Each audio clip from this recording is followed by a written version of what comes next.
안녕하세요. 즐기는 손해사정사 이동윤입니다. 오늘은 사망보험금과 관련돼서 한번 이야기를 드려볼까 하는데요. 사람은 태어나서 언젠가 죽음이라는 것을 맞이하게 됩니다. 교통사고, 산업재해 사고 등의 각종 사고로 돌아가시게 되면 상해나 재해사망보험금을 지급받으실 수 있습니다. 그리고 각종 질병으로 인해서 돌아가시게 된다면 이는 질병사망보험금을 지급받으실 수 있습니다. 대부분 질병사망보험금보다는 상해나 재해로 인한 사망보험금이 훨씬 금액이 크게 됩니다. 물론 사망의 원인이 명확한 경우에는 크게 다툼의 문제가 되진 않습니다. 그러나 오늘 말씀드릴 이 두 가지의 사망보험금 케이스는 보험사와 분쟁이 아주 많은 부분입니다. 예를 들어서 돌연사 등으로 그 사망의 원인이 불분명할 때는 사망진단서에 원인미상으로 기재되는 경우가 있습니다. 이런 경우에는 질병으로 돌아가셨는지 상해로 돌아가셨는지에 따라서 그 보험금의 차이가 매우 크게 됩니다. 만약 돌아가신 분께서 기존에도 기저질환 등으로 지속적인 치료를 받고 계셨다는 근거 자료들이 있다고 하면 해당 질병으로 돌아가셨다고 추측할 수 있습니다. 그리고 부검 등을 통해서도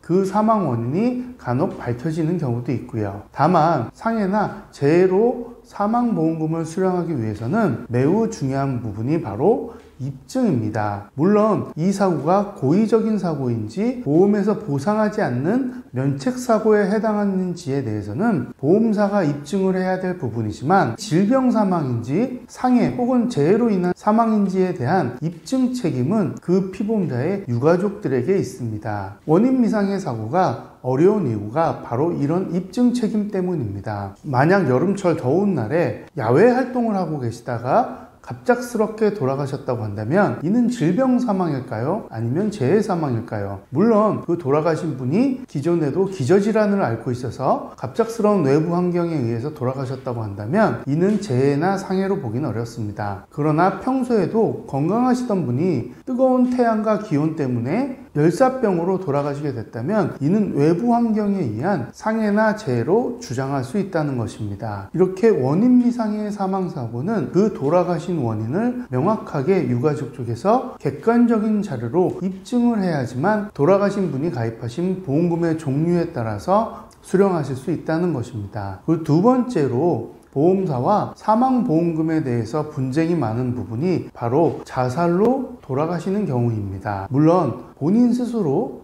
극단적인 선택을 하시는 경우에는 사망보험금을 수령하실 수는 없습니다. 보험약관에서는 피보험자가 고의적으로 본인을 해치는 경우에는 보험금을 지급하지 않는다는 약관 규정이 명확하게 명시되어 있고 우리 법에서도 고의적인 사고에 대해서는 보험금을 지급하지 않도록 법률로 규정하고 있습니다. 다만 이 자살사고에서도 상해나 재해사망보험금을 받을 수 있는 경우가 있는데요. 바로 약관에서 예외 조항으로 명시하고 있는 피보험자의心신상실 상태에서의 극단적인 사망사고입니다. 이 심신상실에 대해서 표현이 좀 어려울 수 있는데요. 말 그대로 정신적으로 너무 힘들어 스스로 무슨 행동을 하는지 판단 능력을 제대로 하지 못하는 상태를 말합니다. 대표적인 예가 극심한 우울증과 환청, 환각, 망상 등의 증상으로 인해서 스스로 자살을 하는 경우가 이에 해당합니다. 그렇다고 해서 무조건 보험금이 지급되는 것은 아닙니다. 원인미상의 사망사고와 마찬가지로 피보험자가 심신상실 상태였다는 것에 대한 입증을 해야 된다는 것입니다. 돌아가신 분께서 기존의 정신질환으로 지속적인 치료를 받고 계셨다는 객관적인 입증 자료가 필요합니다. 보통 이런 경우에는 돌아가신 분의 요양급여 내역을 최소 5년에서 10년 정도 발급을 받아 정신과적인 치료를 받으셨는지 그 내역을 확인해야 됩니다. 그리고 피보험자를 치료했던 주치의로부터 환자의 상태가 어땠는지 그에 따른 소견을 받는 것이 매우 중요합니다. 원인미상 사고나 심신상실에 의한 자살사고에서도 경찰 서류가 매우 중요합니다. 경찰에서는